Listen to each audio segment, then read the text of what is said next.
La présentation cette semaine en compétition officielle à Cannes du nouveau film de Wim Wenders, Perfect Days, nous a donné envie de revenir à nouveau sur la prestigieuse carrière du cinéaste allemand, et cette fois en pas moins de 10 minutes ou presque. Wim Wenders est né au milieu des années 40, il intègre une école de cinéma à Munich fin 60, avant de réaliser son premier long-métrage en 1970, suivi d'une adaptation d'un roman de Peter Handke et une adaptation d'un roman de Nathaniel Hawthorne, avant de réaliser en 1973 Alice dans les villes, qui lance définitivement sa carrière, une carrière riche d'une trentaine de films, des fictions, des documentaires, qui ont notamment valu à Wim Wenders un Lion d'or à Venise, une Palme d'or à Cannes, un César du meilleur documentaire, et pour l'ensemble de sa carrière, un Ours d'or à Berlin. Bon, voilà pour l'essentiel. Mais quoi d'autre ? Eh bien, Wim Wenders a réuni tout au long de sa carrière un casting particulièrement hétéroclite, à commencer par des figures du cinéma allemand comme Rüdiger Vogler, hier ou aujourd'hui, mais aussi Lisa Kreuzer en noir et blanc ou en couleur, ou encore Nastasia Kinski en brune ou en blonde. Et puis quelques icônes du cinéma européen, comme le Suédois Peter Stormare, la Française Jeanne Moreau, ou le Suisse Bruno Gans, avec moustache ou sans, mais aussi quelques stars hollywoodiennes d'hier, comme Eva Marissin, ou d'aujourd'hui comme James Franco, sans oublier quelques figures mythiques du cinéma américain indépendant comme Sam Shepard, Harry Dean Stanton ou Dennis Hopper. It's December 6th, 1976. Mais quoi d'autre ? Eh bien, Wim Wenders est un cinéaste voyageur qui a donc filmé aux quatre coins du monde, d'abord en Allemagne évidemment, par exemple à Hambourg, dans l'Ami américain, ou à Berlin, dans les ailes du désir, mais Wenders a aussi tourné à Lisbonne, à Paris, à Cuba, dans les eaux du Groenland ou dans le métro de Tokyo, et puis les États-Unis bien sûr, que ses personnages ont parcouru à pied, ou à cheval, en minivan ou en car, mais surtout en voiture, de jour ou de nuit, à toute vitesse ou plus lentement, sous la pluie ou au soleil, avec ses passages et décors obligés, stations-service, motel, diner, parking, freeway à perte de vue, et en grand passionné de la route et des voitures, Wim Wenders a ses préférés, l'Isetta BMW, que l'on voit dans L'état des choses, puis dans Lisbon Story, mais aussi la coccinelle Volkswagen, en vert dans Land of Plenty, en rouge dans l'Ami américain, ou en blanc dans Au fil du temps.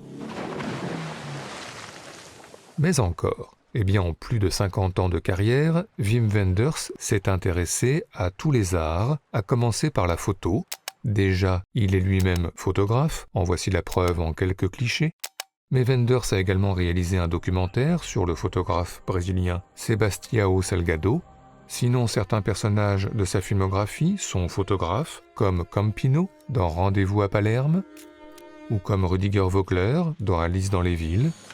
Enfin, dans les films de Wenders, une certaine fascination récurrente pour le Polaroid, puisque Alice dans les villes donc, mais aussi L'état des choses ou l'Ami américain. À part ça, Wim Wenders s'est aussi intéressé à la danse en faisant le portrait de la chorégraphe Pina Bausch.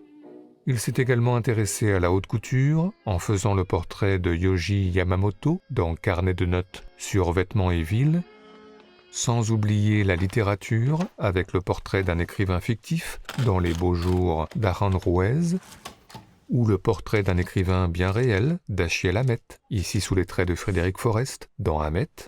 Sinon, côté peinture, c'est connu, Wim Wenders a un artiste préféré en la personne d'Edward Hopper, et cela se voit dans Million Dollar Hotel, dans Don't Come Knocking, dans Everything Will Be Fine, dans Land of Plenty, ou plus explicitement encore dans The End of Violence, qui reprend le décor du célèbre tableau Nighthawks.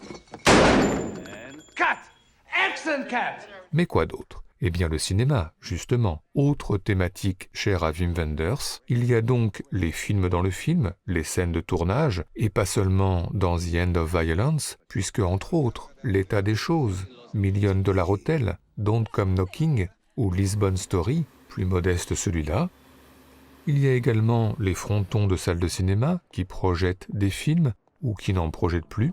Il y a aussi le pèlerinage au cimetière pour rendre hommage à Yasujiro Ozu dans Tokyo Ga, et le pèlerinage sur Hollywood Boulevard pour rendre hommage à Fritz Lang dans L'état des choses, sans oublier les journaux qui annoncent la mort de Federico Fellini au début de Lisbon Story, ou celle de John Ford à la fin d'Alice dans les villes. Oui, sans cesse, Wenders a rendu hommage aux grands anciens, témoins d'un certain âge d'or passé. Pas un hasard du coup s'y apparaissent autant de cinéastes amis dans ses films, comme Samuel Fuller, Robert Kramer, Nicolas Ray, Werner Herzog, Jean Eustache, Manuel de Oliveira, ou Chris Marker caché ici derrière ses dessins de chats. Et puis, continuité logique, Wim Wenders a, par opposition, développé tout au long de ses films une certaine aversion pour la télévision, une télévision omniprésente et hégémonique, que l'on soit au comptoir, à l'aéroport, en voiture ou à l'hôtel, et pas qu'une fois, et pas que deux fois. Images télévisées démultipliées, images délavées, images rongées, images rapetissées qui sans cesse brouillent la perception du réel et le rapport au monde. Enfin, terminons cette biographie express par la musique, l'autre grande passion de Wim Wenders. Déjà, le cinéaste a réalisé quelques documentaires sur des courants musicaux, notamment The Soul of a Man, qui évoque les pionniers du blues américain, mais aussi Buena Vista Social Club, qui revient sur la musique cubaine des années 50, notamment celle de Compa et Segundo.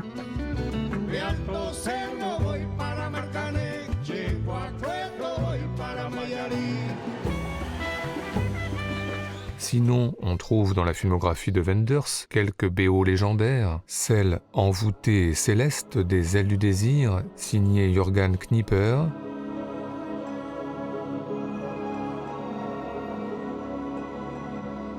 mais également celle tout aussi envoûtée et céleste de Paris, Texas, signée Ray Cooder.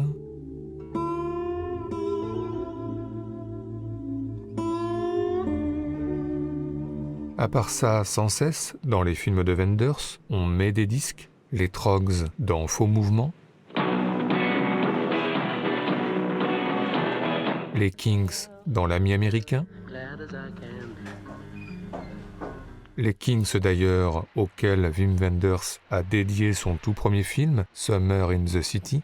Enfin, on aperçoit beaucoup de musiciens célèbres dans les films de Wenders, par exemple Chuck Berry, en archive, dans Alice dans les villes, mais aussi en vrai, le groupe Madre Deus dans Lisbon Story, ou Lou Reed dans Si loin, si proche, In Berlin after the wall. Sans oublier Nick Cave, évidemment, sur scène à Berlin dans Les Ailes du désir, You know she lives in room 29. ou dans l'intimité d'un salon dans Les Beaux Jours d'Aranjuez. And I know that you do too. And I believe in some kind of path. Voilà, Wim Wenders, c'est tout cela. Des scènes, des images et des sons qui ont marqué plusieurs générations et qui ont engendré des passions et même des vocations. Entre autres Nicolas Ray, fatigué derrière un écran dans Nick's Movie. Dennis Hopper, réécoutant en voiture sa voix enregistrée sur son dictaphone dans L'Ami américain. I know less and less about who I am. Patrick Beauchot, utilisant sa caméra comme une arme dans les rues de Los Angeles, dans L'état des choses. Et puis les retrouvailles entre Harry Dean Stanton et Nastasia Kinski, bien sûr, séparés par une vitre, dans Paris, Texas. I thought I recognized your voice for a minute. No. Wasn't me. Ou l'ange Bruno Gans, veillant sur Berlin, dans Les Ailes du désir.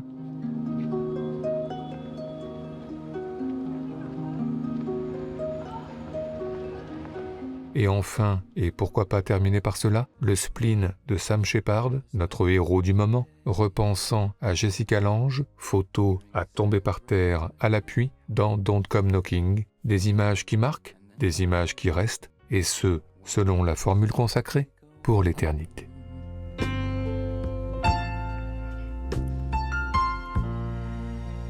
Just a perfect day. Feed animals in the zoo. Then later, a movie too, and then home. Oh, it's such a perfect day. I'm glad I spent it with you. Oh, such a perfect day. You just keep me hanging on. You just keep me hanging on.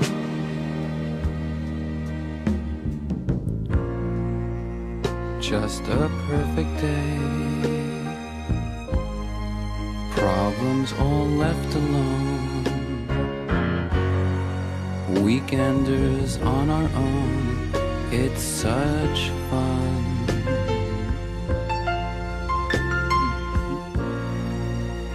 Just a perfect day. You made me forget myself. I thought I was someone else, someone good.